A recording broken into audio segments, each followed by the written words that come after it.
конторские, наверное, или не знаю, что это происходит, почему-то зависаю уже второй раз. Видите, я почему стараюсь, на самом деле, заранее не анонсировать, потому что, ну, как бы так, выходить, получается, без предупреждения, да, так врываться. Ну, потому что, видите, они же тоже готовятся. Вот такие дела. Видите, помимо того, что они вообще там YouTube глушат, да, там в Бурятии, ну, вражки вообще. Тут еще и меня как-то непосредственно еще глушат. Все сложнее становится это делать, вести этот канал.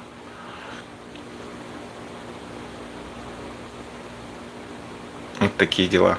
Да, ну худу торакты, характы, стрим. Так, у меня открытый вообще эфир-то.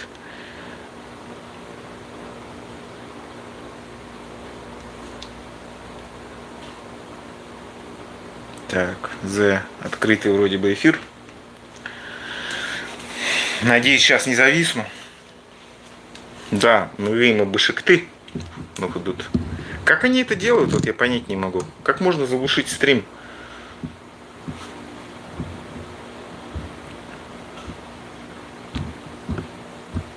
Так, на всякий случай еще мобильный интернет подключил. Глушит, короче. Конторские глушат меня как-то. Как они это делают, а? Вроде... Не знаю. Причем трансляция-то, ладно бы один телефон, я же с двух разных делал трансляцию. Из того тоже как-то глушанули. Может быть ошибка в интернете? Ну, Wi-Fi вообще-то. Короче, не знаю. Только я хотел там разогнаться, да, мысль свою. И все. Глушанули, блин. Ладно, уркты. Или что, или может быть не ждать тогда, пока люди хунут орха. Ну, все-таки придется подождать, наверное, потому что... Я понимаю, кто в записи будет смотреть, наверное, будет думать, блин, ну давай быстрее, начинай, да, вещать уже. Так, Нгыймы Башкты, а, какой-нибудь комментарий. Что насчет там звука? Вообще дулно. Уылу. Так, Армнывым Хом Харжевена. Так, я потом рекомендую посмотреть, получается, обе части. Там... Как они все-таки это делают, а? Привет, все норм. Ну, я вот завис уже второй раз. Помните, тогда тоже завис. Вас найти же тяжело стало на ютубе почему-то. Ну, вот, как-то глушат меня, короче. Такие дела происходят. Нехорошие. О чем стрим твой? Специально искать надо. Видимо, наверное, может быть, отписывают еще. Вот у меня после одного какого-то стрима, я помню, куча отписок было.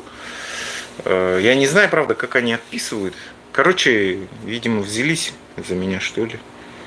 За мой канал. Такие дела.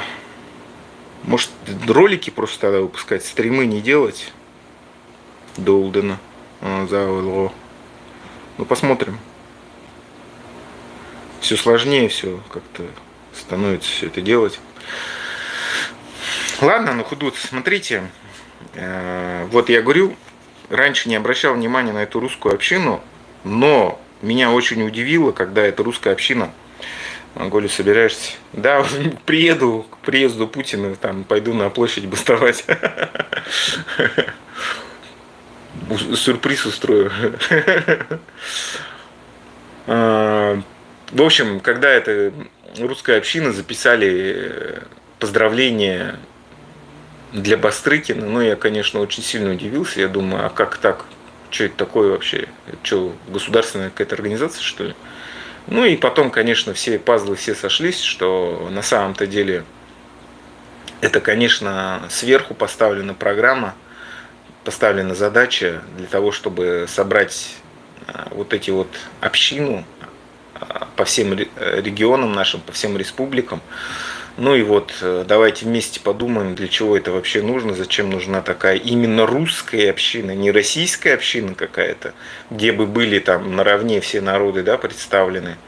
Ну, конечно, я понимаю, что вражки это бы возвели просто в какую-то там очередную, какую-то, как сказать, не работающую чисто для вида организацию, но хотя бы даже так они это не делают.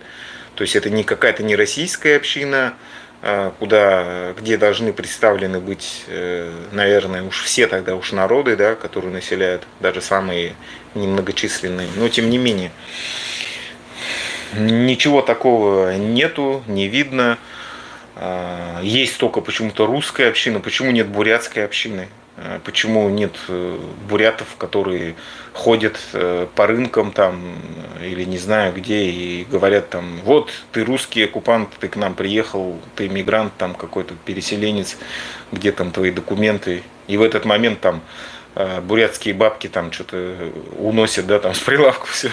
Наверное, видели ролик, да, где эта вот русская община ходит, поймали бедных нерусских продавцов фруктов, овощей, и там бабки эти, бабульки, которые раньше ходили, ну вот позор тогда, согласитесь, раньше ходили, покупали у этих людей товары, еще говорят хорошие продукты, и тем не менее уже пофигу им. Типа вот нам разрешили. Ну вот опять же, да, к этому крепостному праву. Вот кто-то пришел, какой-то там, какая-то сила, да, какие-то молодчики, да, там с дубинками разрешили якобы. Причем менты пришли, никак не реагируют, ничего не хотят делать. Кстати, ну идут лайки-то викты. Там лайков было полно на том стриме, здесь нет. Почему нет Саха такой общины именно, да, которую бы еще государство поддерживало, которую там сам президент, там, кто у них там, Николаев, да, или Татарстане, или чеченской общины нету, которые бы ходили там, все чеченцы именно. Почему бурятской общины нету? Чтобы собрались все буряты и ходили бы там, отстаивали права бурят.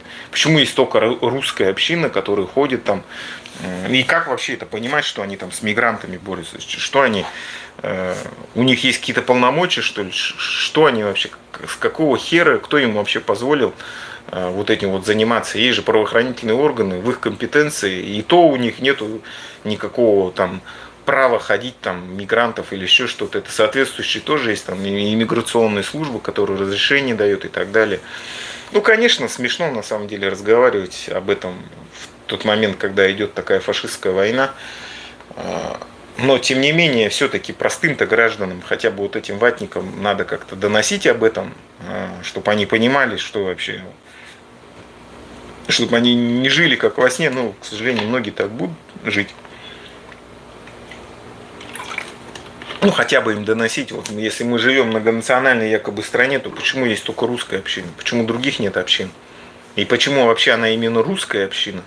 Ладно бы, я понимаю, если бы это был просто там кружок творчества какой-то, да, они там песни пели там или еще что-то, танцевали там, ладно, русская община. Но если они там ходят и типа какой-то там порядок, дублируют правоохранительные органы, у них поддержка с самого верха, от Бастрыкина, от этого Корчевникова, да, я там тоже видел Корчевников, который связан с этой как православной церковью. Понятно, что это с самого верха все это задумано, все это финансируется, все это разрешено. Команда дана мусорам, чтобы они не трогали их, потому что вот они там, когда рейды свои проводят, мигрантов, когда они там кошмарят, когда они их разоряют, получается у них бабкам разрешают воровать их товар, то, значит, мусорам дана команда, чтобы они не трогали, не дергались там, все такое. И для чего вообще, вот давайте вместе поразмышляем, для чего вообще именно русская община создана? Что-то мне это напоминает, знаете, эти как их, эсэсовцы или кто там были-то? Ну, кто-нибудь смотрел вообще про фашистскую Германию, как они к власти приходили? Помните, там были СС, по-моему, что ли, которые в будущем? Короче, такие вот ребята.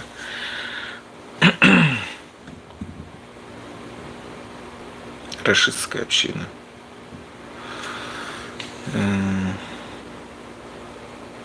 Они будут давить инакомыслие, и на мигрантах они тренируются, так что думайте. Такие структуры, как рашистская общага, работают именно с подачи властей. Ну да, полностью согласен. И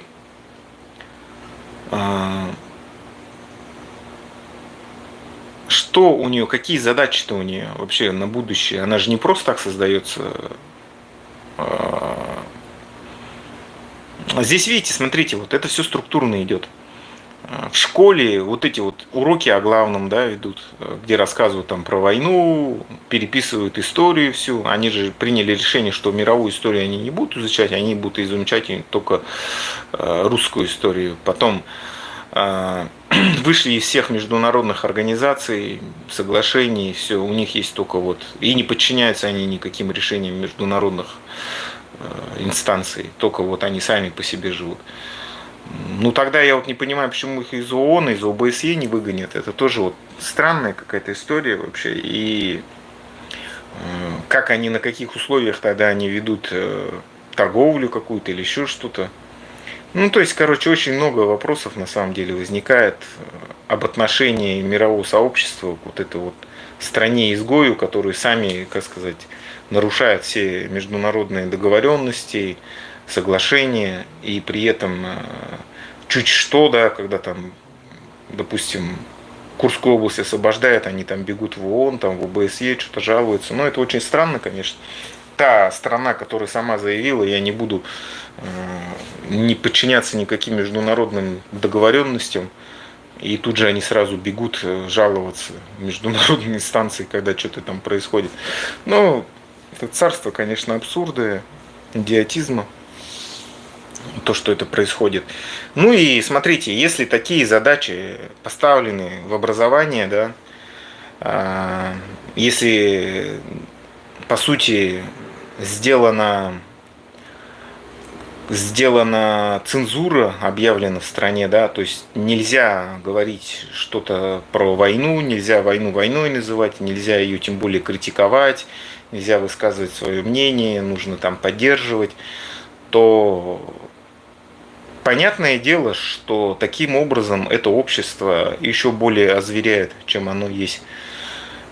И такие организации, которые именно националистического, нацистского такого толка, да, которые именно как бы с преобладанием одной именно национальности в многонациональной стране создаются, причем поддержка, ну, создаются, понятное дело, государством, то это все неспроста. И вообще надо задуматься, а для чего, что, какой итог-то они действительно будут на мигрантах как бы сперва пробовать. А как ты отличишь мигранта от какого-нибудь там бурята или, не знаю, или казаха, который гражданский, ну, паспорт России имеет, или еще кого-то там. То есть как ты можешь вообще отличить-то? Для русских людей все азиаты там или еще кто-то, все как бы на одно лицо же на самом деле. И ну это как бы в культуре просто такое. Как это все, как это все будет вообще функционировать, как мы вообще якобы в многонациональной стране будем, где выпячивается одна национальность, которая себя считает самой лучшей, которая себя считает там богоизбранной, которые ниже всех все остальные нации ставят. Как мы будем нормально, мирно существовать? Вот на этот вопрос ответа на самом деле нету ни у меня, ни вообще у людей. Но задумка-то есть у государства, да, у тех, кто принимал решение. Ну там понятное дело, что это с самого верху команда-то идет такие создавать организации. Ну ни хрена себе, если они там поздравляют Бастрыкина, который много для них делает. Это получается, смотрите, те функции, которые не могут делать мусора, значит делают вот эта вот общественная якобы организация, да, там русская община, да, то есть они ходят, менты-то же не могут так вот совсем в открытую ходить, там гонять мигрантов, да. Ну, для начала мигрантов гонять. А этим якобы можно, у них там, им закон не писан, да, ходят, что хотят, делают, этим бабкам разрешают воровством заниматься, эти бабки, как сказать, тоже последний стыд потеряли и открыто воруют даже под камеры, и ничего, и у них даже никакого ни стыда, ни совести нет.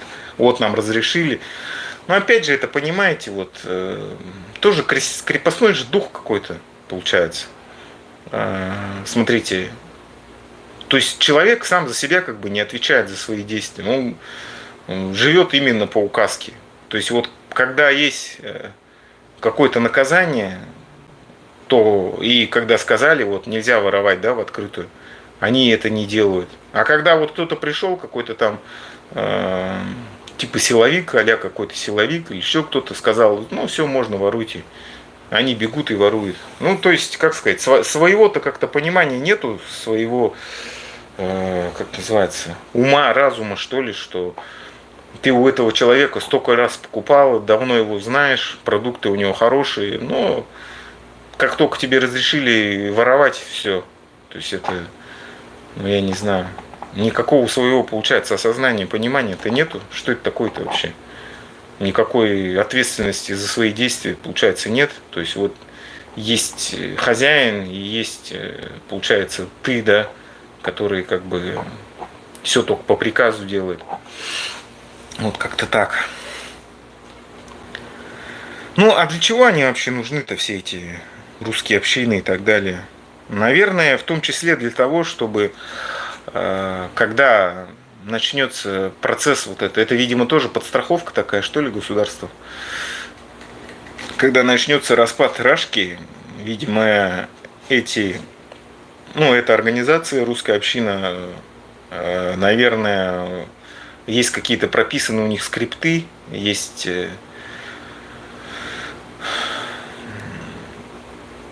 у них какие-то задачи перед ними поставлены, они очень хорошо финансируются, целую сеть по всей России создали.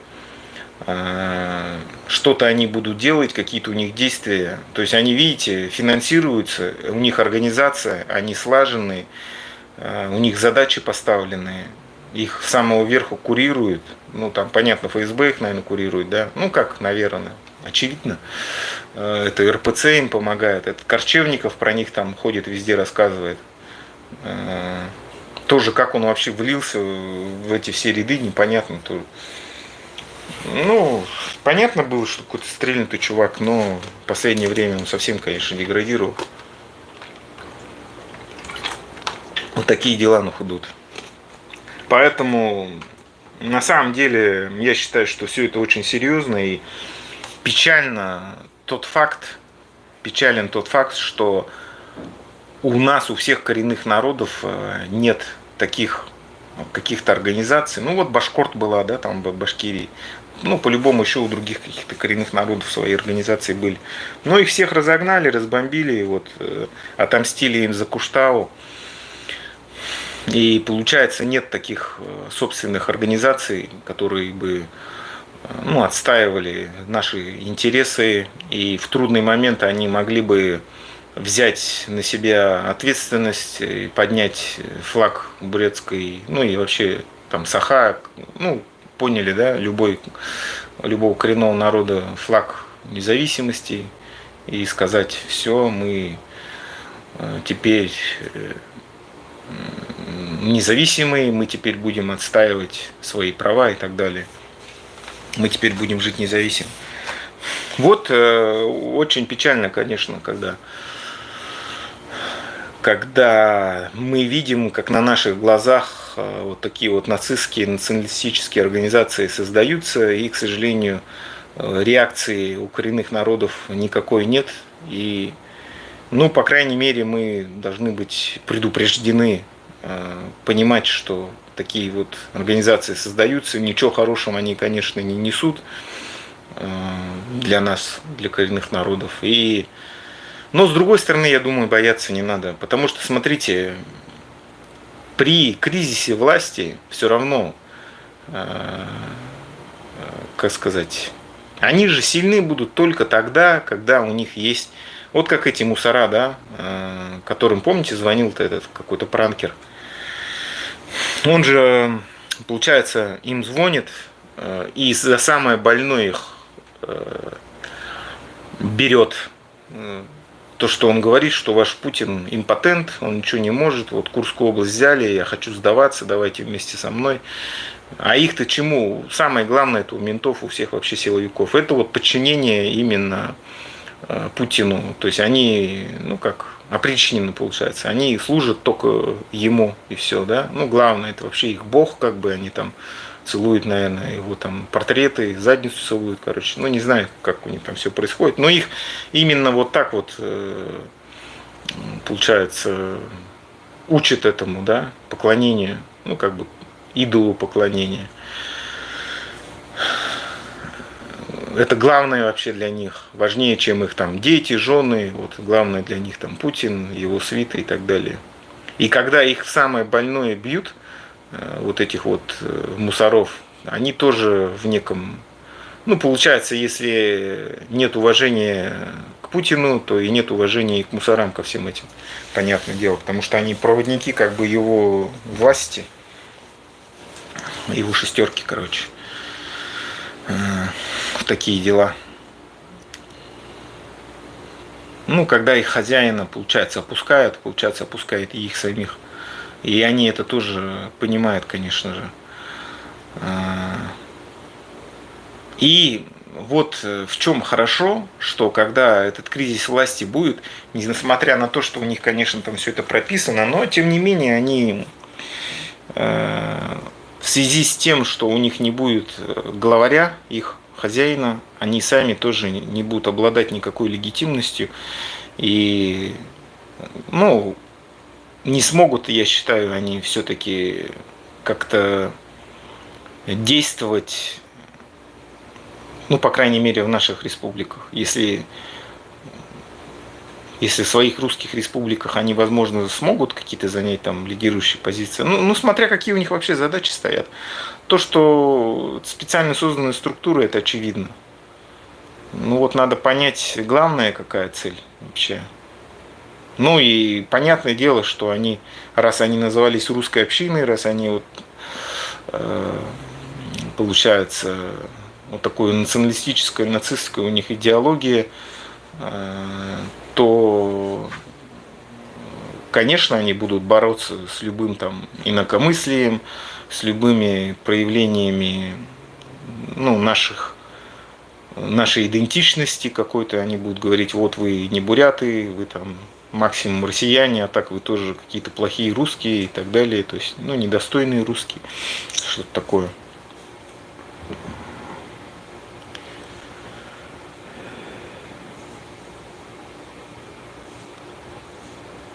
Никогда не понимал эти фото на стенах в госучреждениях, висят как идолы для поклонения и облизывания.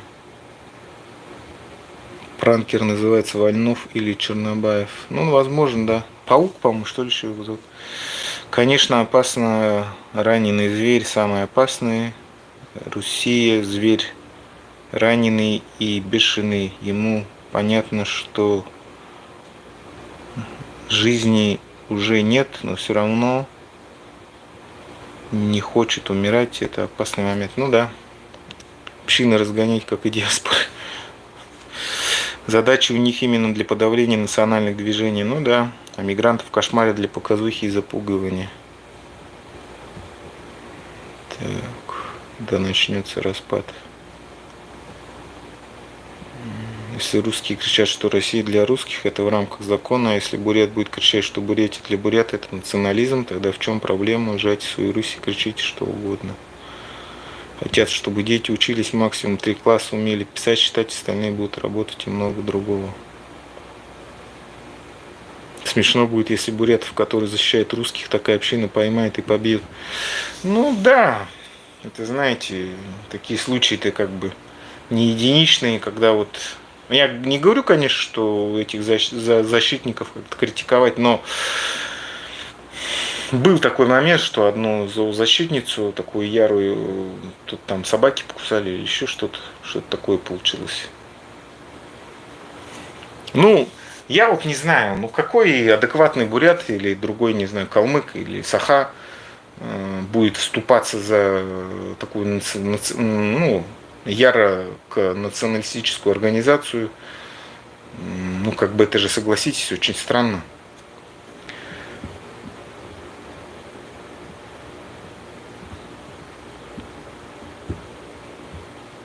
Ой, блин.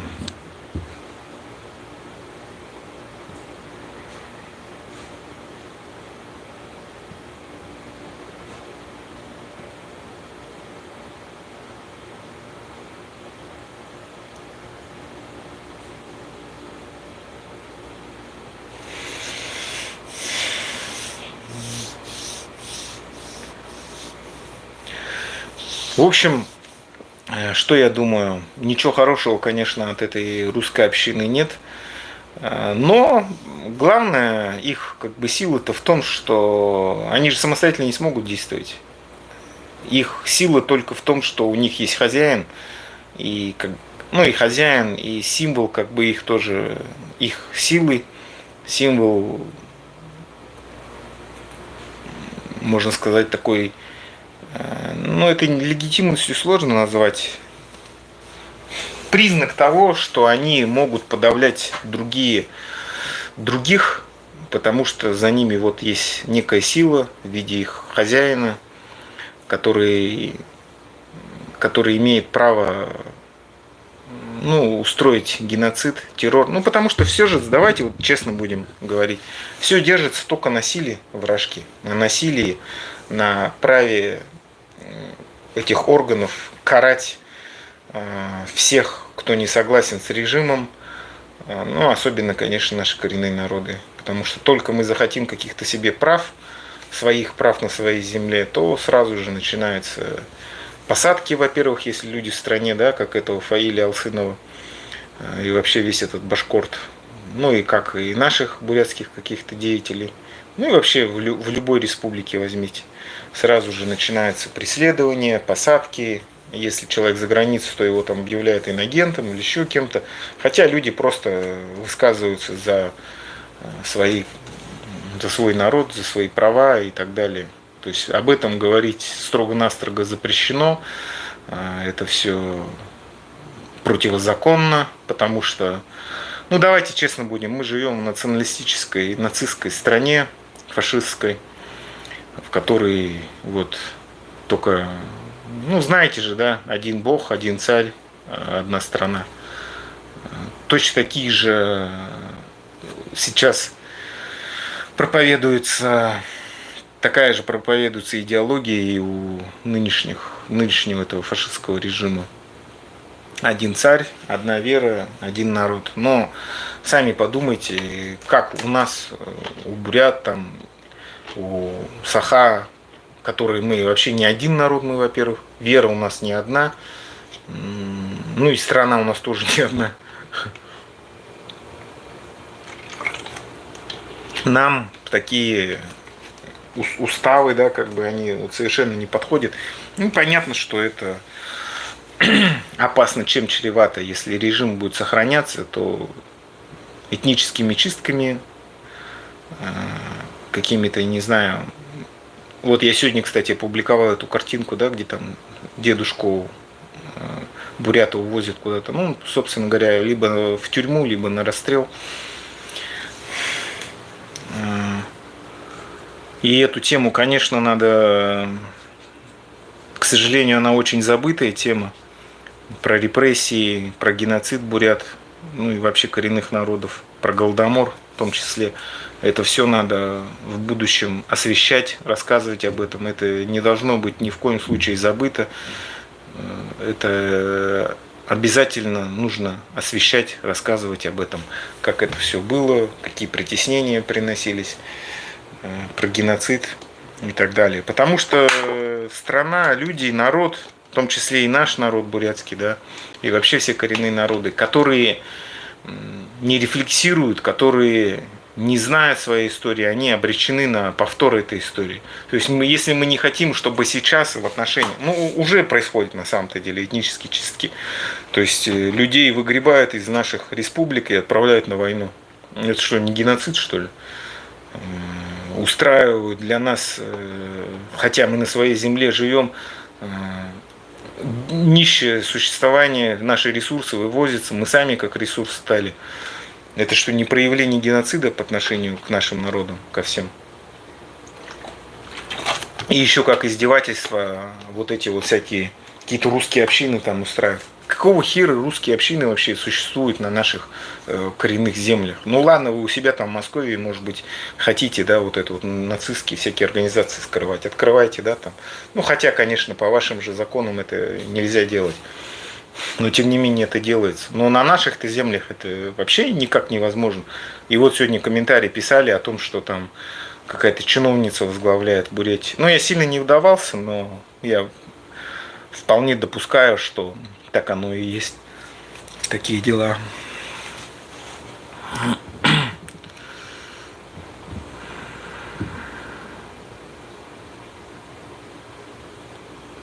Так.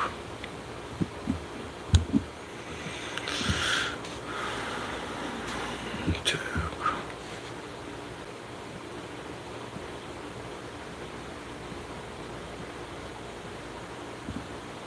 Русские община ходит в масках, чувствует, может ответка прилететь, они же вечно толпой не ходят. Ну да.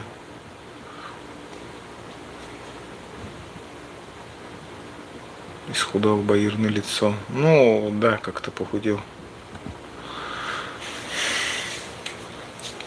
Тебя кто трогает? Бро еще. Не бро ты мне.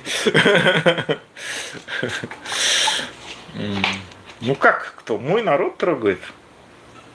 Отправляют повестки, принудительно мобилизуют. Создали в богатейших республиках нищее положение. Моих родственников расстреляли, получается, без суда и следствия на границе. Ну, в каких там годах-то, ну, где вот революция была, когда двоих мужиков. У меня даже вот имен, фамилий не знаю, вот только знаю, что вот были такие люди, которых расстреляли. И сколько моего народа положили при революции, когда ограбляли бурят, при геноциде этих 30-х годов. И что думаете, вот так вот все это просто должно с рук, что ли, сойти? И тут мы все стали братья-россияне, что ли? Вы сперва восстановите всю справедливость, надо всех реанимировать, реабилитировать всю эту историю, покаяться надо перед всеми коренными народами, перед украинцами сейчас покаяться за то, что вы там делаете, перед грузинами, перед чеченцами, в конце концов. Сколько чеченцев положили? Вообще за что? За то, что люди хотели просто независимости? Почему нельзя было это делать в каких-то нормальных человеческих условиях? Почему нельзя было там провести референдум или договариваться? Нет, просто ввели войска и начали их там утюжить Грозно. И после этого вы еще ждете, что чеченцы и другие коренные народы мы будем вот так вот с удовольствием, да, там за Рашку воевать или еще что-то, вообще как-то хорошо к ней относиться. Столько людей положили, и что это просто так, что ли, все? И дальше сидите, как манкурты, да, как сказать, как будто хамау, вы, все нормально, все, барак, ладно, подумаешь, мы твой народ убиваем, расстреливаем, ну ты просто сиди и молчи, и все. Ну что это такое-то вообще? Это отношение как к рабам каким-то, даже хуже рабов. Такого быть не может просто. Если народ себя уважает, он не будет такого позволять делать, несмотря на возможные там какие-то потрясения и жертвы и так далее. Нет русских слов. Брат — это искажение названия озера Байкал. А это начинается всякая херня. Так. Всякие тут ботяры появляются.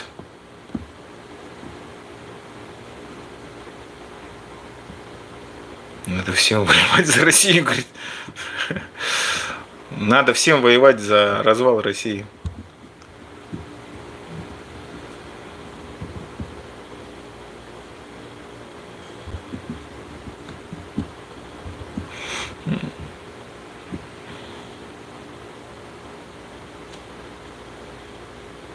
Бурятская республика имеет свою конституцию и правительство. Шлите Москву в Сызрань или другую срань. Ну да, вот полностью согласен. В Москве нефти нет и живут как будто есть.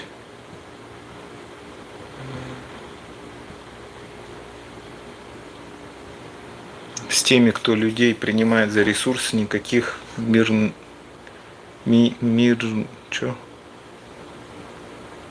путем не можно разобраться, это уже всем ясно. Ну да. Ну, в общем, короче, мое мнение никогда не изменится по этому поводу. Никаких вообще вот. Ну, согласитесь, вот украинцы, да, Не могут же никак договориться нормально с Рашкой. Это просто какие-то подлецы просто. Стреляют по мирным. Ну и знаете, на самом-то деле, это же нельзя сказать только вот. Я просто посмотрел эту чат-рулетку. Нельзя же сказать, что вот только это вот военное руководство вот так делаете. Я посмотрел, что говорят простые вот эти вот, за которых топят вот эти Яшин, простые россияне, вот эти простые русский народ. Да они говорят, мы вот надо все разбомбить, всю Украину, всех уничтожить украинцев. Мирных, немирных, пофигу им. То есть это далеко не только так Путин думает и руководство страны. И простые вот эти вот всякие хабалки, да, там, которых показывают всякие там солдаты, они готовы просто-напросто всех уничтожать, всех украинцев. Хотя среди украинцев целая куча этнических русских живет. То есть они, получается, и своих готовы мочить.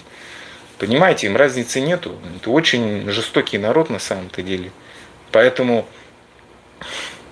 представьте, если они такую ненависть испытывают к украинцам и к самим себе, то к нам-то что? Нас-то вообще они просто будут думать, их вообще надо в первую очередь мочить, там, гасить и все такое. Только, понимаете, пока мы вот в таком рабском положении, конечно, так снисходительно относятся, типа, ой, ладно, вы наши там народы и так далее. Ну, типа, как, знаете, как зверьки какие-то, зверушки, да, там.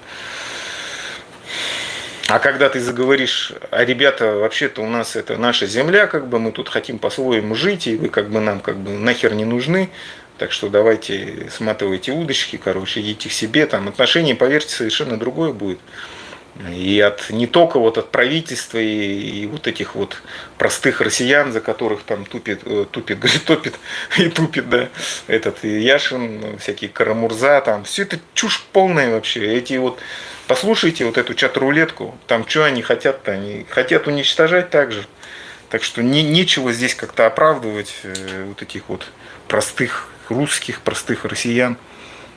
Все они понимают, все они знают на самом деле. Не надо из них делать каких-то таких вот недопонимашек или еще что-то. Все они прекрасно отчет они отдают своим словам и действиям.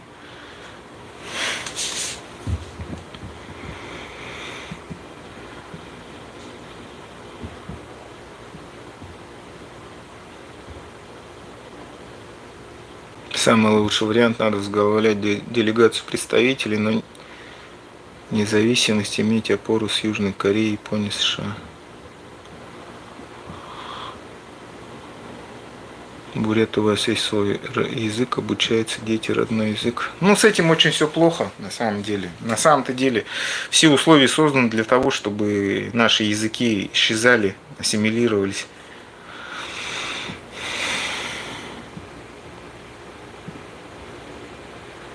Борис, спасибо за вашу позицию. Поддерживайте украинских военных, только они смогут помочь коренному населению. Ну да, другого варианта просто на самом деле нет.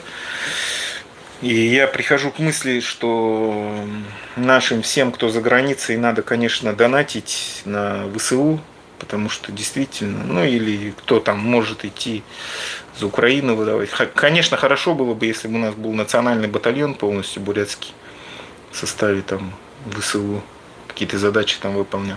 Но здесь есть, знаете, вот среди активистов есть такая позиция, что типа, мол, друг против друга воевать не канает. Ну, то есть буряты против бурятов.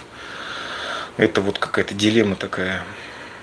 Ну и типа и донатить поэтому тоже не надо. Надо только там... Ну и на это тоже надо донатить на самом деле. То, что ну, мирные пострадали, ну таких гуманитарных целях, короче. Ну это-то, конечно, в первую очередь надо. Кто пострадал от, получается, от наших... Как это... сограждан, получается, да? Ну, мы как бы, получается же, на данный момент, раз у нас российские паспорта, значит, мы сограждане, значит, тоже несем ответственность. Хотя и не, конечно, у нас другая совершенно позиция, но от этого тоже никуда не денешься. Если у них кто стреляет по мирному населению, и у нас кто против всего этого, один паспорт российский, ну, в смысле, российские паспорта, то никуда не деться, значит, ответственность на самом деле действительно коллективная. В этом плане, да. Ну и да, конечно, кто, кроме ВСУ, сейчас может Мне нравится то, что Подоляк, он четко вот это, ну я уже говорил об этом, четко понимает, что нужен победить. Ну, конечно, он как-то не говорит, что нужно, чтобы она распалась, Рашка-то. Но я думаю, это уже дело техники будет. И, конечно, чем скорее это произойдет, победа и дальнейшие все процессы, то тем лучше будет. В общем, так. Братский острог, первый острог русских оккупантов на этнической бурятской земле, который буряты сжигали трижды. То же самое, это не Путин, все население. Ну да, бей своих, чтоб чужие боялись, вот лозунг узкомирных, не русских, российских. Первая попытка русских оккупантов завоевать местных коренных бурят и обложить их данью была предпринята в 1618 году, когда крупный отряд русских оккупантов из Енисейского острога двинулся в сторону. Они вас и мочат, земля из бурятской, в отсутствие бурят станет русской. Ну, хорошо, что у нас народ все-таки не совсем маленький, и конец этой недоимперии происходит на наших глазах.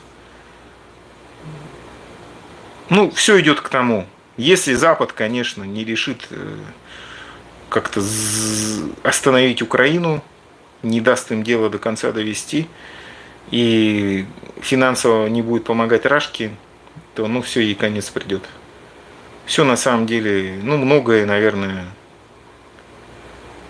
ну давайте будем честны, от Запада, наверное, практически все зависит. Потому что так это все уже неработающее государство. Я думаю, они понимают, что они на Титанике, который вот-вот разобьется. Не, он, наверное, уже об айсберг-то этот под названием «Украинская война» наткнулся, но там же, помните, не сразу же, но это все-таки большая махина, это Титаник-то. Пробоина-то уже есть, там все, вода уже идет, но там, знаете, как вот он долго-долго тонул, да, а потом, когда сломался, когда вот это поднялась, как это, корабль-то этот, то он же, когда развалился-то на две части, он же очень быстро утонул. Я здесь думаю, то же самое будет. Ну, как и с Советским Союзом. Очень долгое какое-то предисловие, либретто, да? Очень долгая подготовка и очень быстрое действие. Вот такие вот дела. Местных коренных ангаро-осинских бурят в итоге русские оккупанты получили от бурят по зубам, в ужасе убежали в Енисейский острог. Яшин вообще хочет отказаться от политубежища, что с ними не так. Ну пускай едет, что, он просто очень хорошо на зоне сидел со всякими барбершоперами, ему там делали стрижки модные. И, как сказать, он чувствовал себя, наверное, там, не знаю, каким-то этим, как это называется, кто в ссылку-то отправили, декабристом каким-то или еще кем-то. Ну, если он такой идиот, то просто человек всю жизнь прожил в Москве, жизни никакой не знал. Там, наверное, в пределах Садового Москва жил, Садового кольца жил. Даже в тюрьму его посадили в какую-то лайтовую, где там барбершоперы там. Что, у барбершоперов, наверное, еще опасные лезвия были, да, там еще какие-то такие эти вещи. Пена у них, получается, была. Ну, что это за тюрьма такая? Его бы в такую обычную российскую тюрягу посадить, он бы там сразу же на следующий день запросил бы, чтобы его вернули скорее в Германию или куда-то, в Европу куда-нибудь. Сказал бы, все, мне уже нахер не нужна никакая политика, все, давайте меня назад, я там лучше буду там в Ютубе сидеть, вещать, чем в этой зоне сидеть с этими ЗК. Ты не в Бурятии живешь. Ну, вообще, в целом, в Бурятии живу, конечно.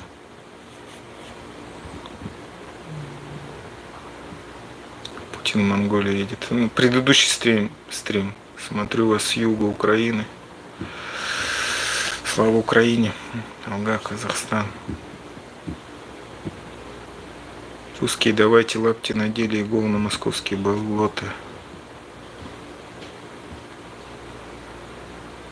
три части развалится или маленькие кусочки. Ну, на все коренные республики, я считаю, и даже на...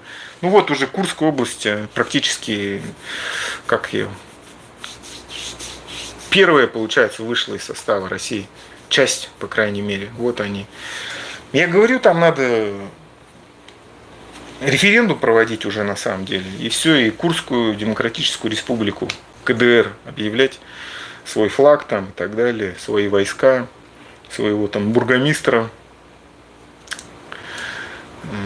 В этом плане, видите, все-таки немножко...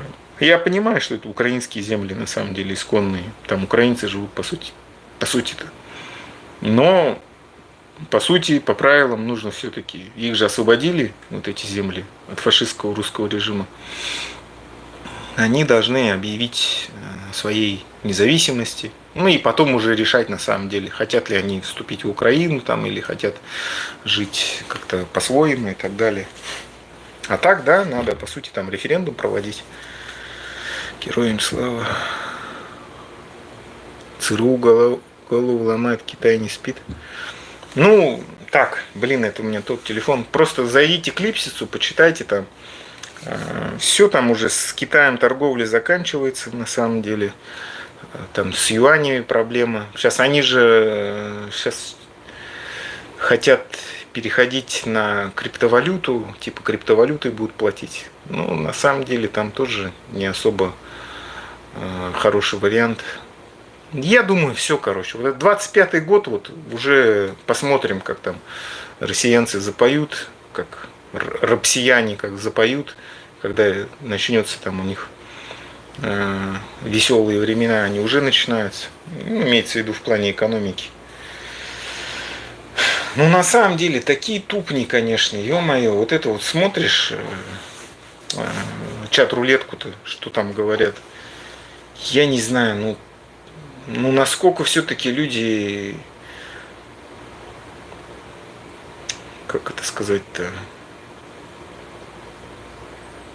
ну тупые, короче, одним словом. Они почему-то вместо того, чтобы ненавидеть там Путина, эту власть, они украинцев ненавидят за то, что там кто-то у них там погиб или еще что-то. Ну,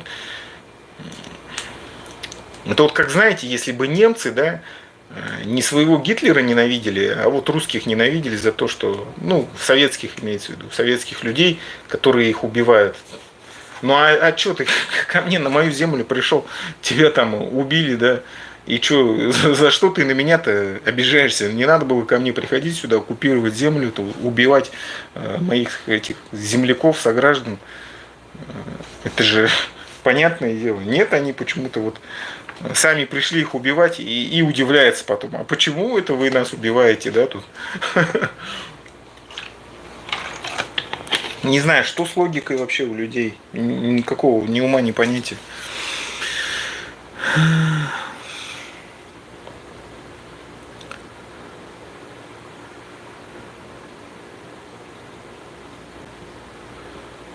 Так. Всякие тут у меня появились эти ботяры. Надо их блокировать.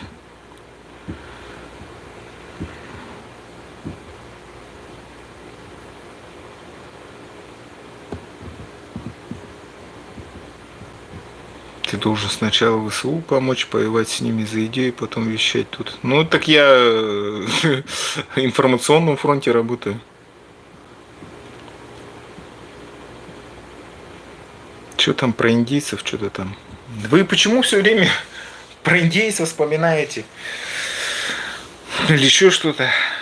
Сейчас как индейцы живут? То, что им выплачиваются репарации, то, что у них их законы действуют на их землях.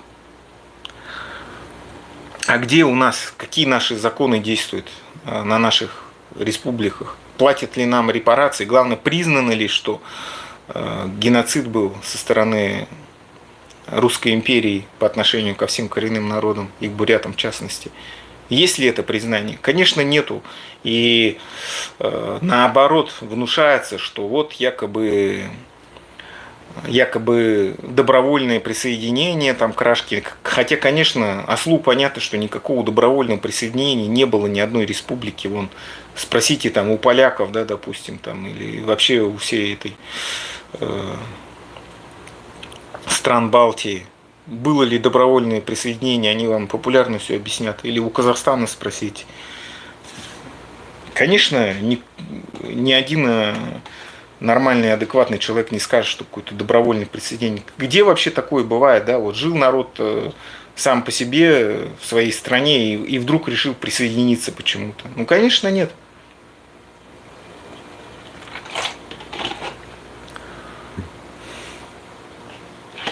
Баир, как думаешь, когда Рашка проиграет войну в Украине?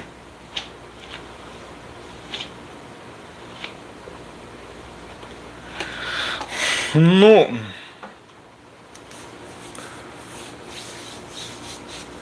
ну, 25-й, 26-й, 27-й, наверное, год. Короче, я вот не могу точно сказать. Я могу только вот мое мнение какое, да, вот сейчас стойкое мнение.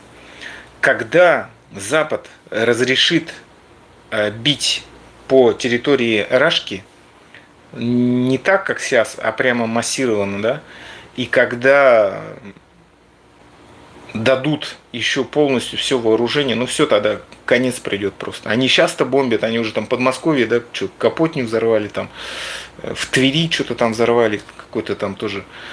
То есть сейчас просто руки связаны, как бы, да, вот они ту же самую Курскую область они могли бы всю полностью освободить, и Белгородскую заодно, и все там. То есть у них разведка-то на уровне все работает. Но ну, причем еще такое тупое население. Тут война идет, они спокойно военнослужащие выходят в этот, какого там, выходят в эфир, в чат-рулетку, и все там выбалтывают вообще все. Один там чувак рассказывает, где у них там склад боеприпасов, что там второй то ли в России, то ли в их области, я так и не понял. Ну, там вообще все чуть ли не рассказывают. Я не знаю, что в современной российской армии, русской армии нету, что ли, каких-то, как сказать, элементарных понятий, типа вот про это мы там не говорим и так далее. Ну, это, конечно, смешно как-то вот совершенно. Как это вообще ФСБ вроде всех пугает, ну, всех порвем и так далее, но какую-то элементарную работу вот не проводит среди своих же военнослужащих. Ну, все деградировало в этой Рашке, понимаете, вообще все. И народ, и власть, и все на свете, короче. Они только вот тех, кто, знаете, вот там вышел с плакатиками, они только тех, видимо, гасят, а с остальными всеми вещами справиться не могут. СССР только один народец жил хорошо, который, может, и живет, и ничего не поменялось. Великий Новгород тоже был независим от Москвы, Псков тоже. Так, ладно, ну худут. Наверное, на сегодня все. Лодер. Не, посмотрим. На следующей неделе, ну, я тоже постараюсь поактивнее быть. Зану худут. Комментарий бышек ты, лайки ты, подписка ты, зану худут. Дахину зытра, байер ты.